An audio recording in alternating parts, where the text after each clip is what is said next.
Good morning दोस्तों, नमस्कार श्रोताओं। मैं आपकी दोस्त रेडियो जॉकी पूनम रेखवार हूँ और आप सुन रहे हैं रेडियो लच 90.8 एफएम वॉइस ऑफ बुंदेलखंड। तो दोस्तों, आज के दिन बहुत ही कुछ खास है क्योंकि आज हम आपको कुछ लव स्टोरी के बारे में बात करने वाले हैं। ये आपके साथ अच्छी शुरुआत करेंगे। वो है कश्मीर की लव स्टोरी।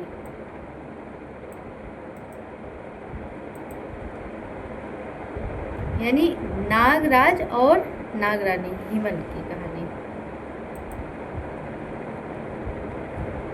कश्मीर की है हिमल और नागराय की प्रेम कहानी। तो दोस्तों, फिर हम देर न करते हुए हम शुरुआत करते हैं अपनी कहानी की। कश्मीर घाटी में प्रसिद्ध पीर की गली के रास्ते में नारायण पार्क है। कश्मीर में रहने वाले किसी भी व्यक्ति को एक और युग की याद आ जाएगी, याद दिला देती है। जब हमारी दादी नानी राजकुमारी हिमल और सुंदर नागराज नागराय के बीच की प्रेम की प्रसिद्ध गाथा सुनाती थी। पार्क में कुछ खास नहीं है सिवाय झरने के जो दोनों के बीच की पवित्र बंधन को गवाह देता है।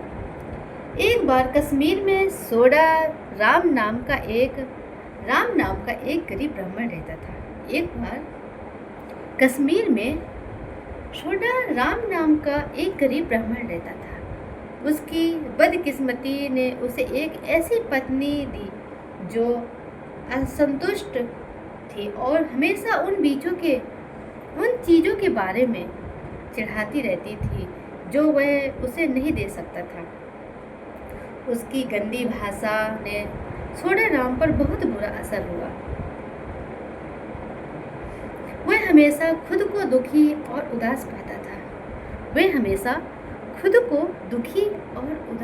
था। वह उससे छुटकारा पाना चाहता था लेकिन कोई रास्ता नहीं खोज पा रहा था। एक दिन उसकी पत्नी ने उसे राजा से भिक्षा मांगने के लिए दूर देश की यात्रा करने के लिए कहा।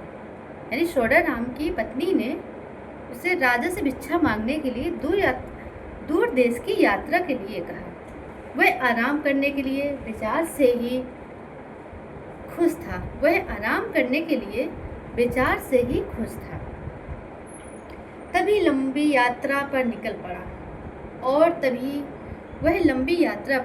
पड़ा।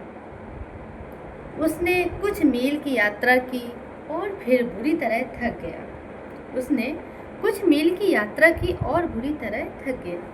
वह पास के एक पेड़ की छाया में आराम करने लगा। जब वह अपना भोजन कर रहा था तो उसने देखा कि पास के झरने से एक सांप निकल रहा है। अचानक उसके दिमाग में एक दुष्ट विचार आया। उसने सांप को उठाया, उसने अपने थैले में लपेटा और घर वापस चला गया, इस उम्मीद में कि सांप उसकी पत्नी को डस लेगा और उसे हमेशा के लिए उसके दुखों से मुक्त दिलाएगा। क्योंकि वो अपनी पत्नी से पीड़ित था, इसलिए वो अपनी पत्नी के लिए ले गया था सांप को।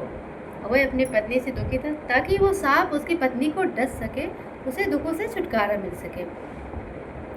तो मेरे पास तुम्हारे लिए एक सुखद आश्चर्य है, सोडा राम ने अपनी पत्नी से कहा। जैसे कि वह उसके पास पहुंचता है, उसने उसे यह विश्वास दिलाते हुए कि इसमें उसके लिए एक विशेष उपहार है, थैला थमा दिया और कमरे से बाहर चला गया। उसने सबसे अधिक आश्चर्य तब हुआ जब उसने थैला खोला तो सर्प ने खुद को एक सुंदर नर शिशु में बदल लिया। नागराज नाम का यह छोटा लड़का गरीब परिवार के लिए सौभाग्य और समृद्धि का अग्रदूत बन गया। समय के साथ बच्चा बड़ा होकर एक सुंदर युवा बालक नागराज बन गया और उसके पालन माता पिता उससे बहुत प्यार करते थे। उसके माता पिता उसे बहुत प्यार करते थे क्योंकि उसने उनके लिए समृद्धि लाई थी। एक दिन नागराय ने जोर देकर कहा कि वह एक झरने में स्नान करना चाहता है। दुविधा में फंसे उसके पिता उसे पूरी घाटी में उपलब्ध एकमात्र झरने के पास ले गए, जो आश्चर्यजनक रूप से राजकुमारी हिमल का था। यह सुंदर झरना ऊंची दीवारों से घिरा हुआ था। लड़का एक सांप में बदल गया, दीवार में एक दरार के माध्यम से अंदर घुस गया, स्वच्छ झरने में स्नान करने की अपनी लालसा को संतुष्ट किया और चुपचाप बिना देखे वापस लौट आया। अगले दिन राजकुमारी हिमल ने देखा कि किसी ने नहाने के लिए उसके झरने का इस्तेमाल किया है। यह कुछ दिनों तक चलता रहा, जबकि राजकुमारी को घुसपैठियों की एक झलक नहीं मिल गई। उसकी खूबसूरती ने उसका दिल जीत लिया। उसने उससे शादी करने का फैसला किया। नागराय ने खुशी खुशी प्रस्ताव स्वीकार कर लिया। उनकी शादी के अवसर पर पूरा शहर संगीत, दावत और खूबसूरत जोड़े के सम्मान में मौज मस्ती से सराबोर हो गया। नदी के किनारे उनके लिए एक नया महल बनवाया गया, जहां वे खुशी खुशी रहने लगे। हालांकि ये खुशी ज्यादा दिनों तक नहीं टिकी। पाताल लोक से नागराय की नागिन पत्नी उसे ढूंढने लगी और खुद को हिमल से ईर्ष्या करने लगी। उन्होंने दोनों को अलग करने की योजना बनाई और एक मौके पर मासूम हिमल के दिल में उसके पति की जाति को लेकर संदेह पैदा करने में कामयाब रही।